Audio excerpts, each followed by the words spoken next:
Department of Conservation briefing paper on options for repairing Tongariro Chateau warns the government will lose money on any investment it makes on such a project. It shut its doors February 2023 in the wake of seismic assessments. The former leaseholder, Car New Zealand, and the Department of Conservation entered handover negotiations. So actual costs were blacked out wherever they appeared in the heavily redacted document. But Doc says they engaged property agents with expertise in the hotel industry to advise on whether it will be commercially feasible for a private operator to once again run the chateau as a hotel. It considered a short-term occupational lease, typically of the industry, and a long-term lease. Both options, they say, came with significant costs thanks to seismic strengthening. That would be the highest cost. And then the significant repairs that needed to be done before an investor or operator could take on the business. Weston Kirton, I've spoken with him before, Mayor of Ruapehu District, and Wes is with me now. Good afternoon. Yes, good afternoon. Weston, it's great to talk to you again. I know we spoke in the middle of the year when you were starting a petition to save the chateau.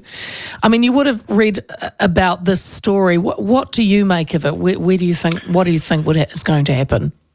Well, thank you for the invitation to come on here and talk about this. It's an ongoing saga, of course, and I haven't seen in detail what was presented, but it was not new to me. I've heard of this before, and our information tells us that there are papers going to the Minister through Department of Conservation on this issue.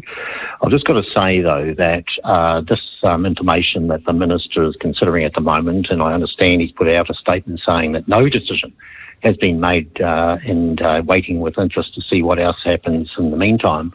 Can I just say, though, that in my understanding is that the information given to the Minister is options and also just a briefing. Okay. And my personal view is that this is misinformation and not consistent with the work that we've been doing behind the scenes. And I can tell you that the community will be upset with this information that's been presented to the media on the basis that, and to the Minister, because our information, and we know that there's another side to this, and that is that we do have people interested. We do have developers that are well familiar with this particular project in the chateau, and they are saying differently that this is something that they would like to get their hands on, and it's not going to be an easy fix, but nevertheless they're interested. So we know that, and I don't know how many, but I can tell you at least one that we're dealing with, and it's also in tune with the community who, of course, are stakeholders in this whole thing. And we know that the local iwi, for example, are in the mix. They need to be considered. They're the ones that are leading the charge along with the councils associated with this. We've had the Mayor of Taupo communicate with us and give support. We have a petition out, of course, and we've got over 13,000 people signed this petition saying that they want to save the chateau. So we want to have a commitment to our community and those supporters to make sure that the Minister is well briefed, and also give a platform for any developer that might be interested to make sure that they have a fair access to this particular issue, and we'll keep everyone briefed on it.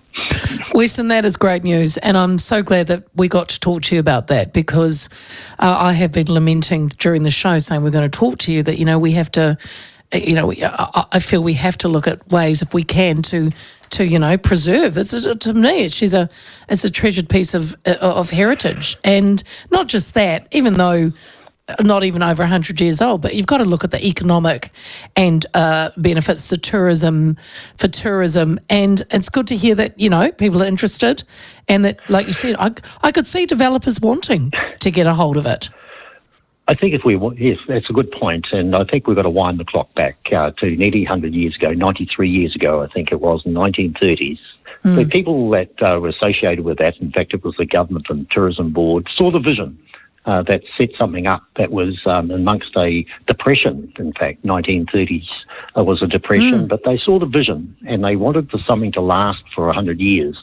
Well, we know that, the chateau is a bit tired. It needs to have a refurbishment and so the developers will be looking for another 100 years for this particular building. And I just all credit to those developers and also the vision of these architects that look beyond, what we see at the moment. And I understand that, we're looking at potentially developers putting their hand in the pocket. But I've just got to say, though, that anyone that's going to try and bag this particular project on the basis that the government can't afford it and the ratepayer can't afford it, the idea here is that developers actually spend their own money on this particular project. And I think that's important to understand, is that this is not a taxpayer-driven project. This is actually a community-driven project with the help of developers and architects that can see the benefits of not only the chateau, but also the surrounding area. We have over 200,000 people go through the Tongariro crossing, for example. We have people go up to the ski fields. We have cycling. We have all sorts of other opportunities. So the chateau, we think, might just be a hub for a future development in this area.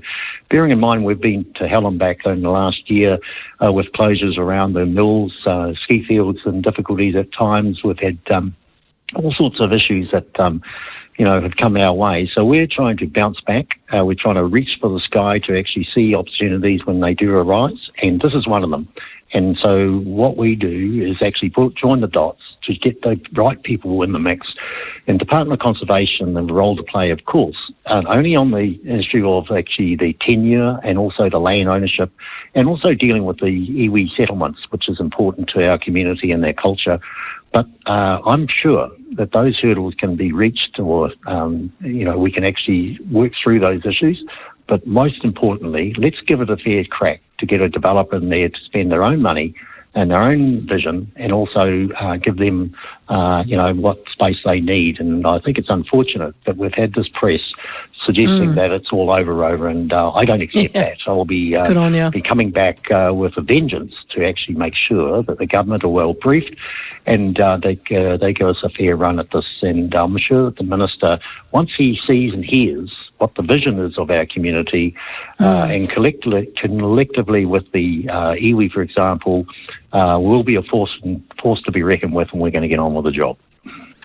Good stuff. I'm glad to hear that, Weston. And we will keep in touch on this project as well. So onwards and upwards. Weston Kirton, there's the Mayor of Ruapehu, giving, of course, the other side to this story.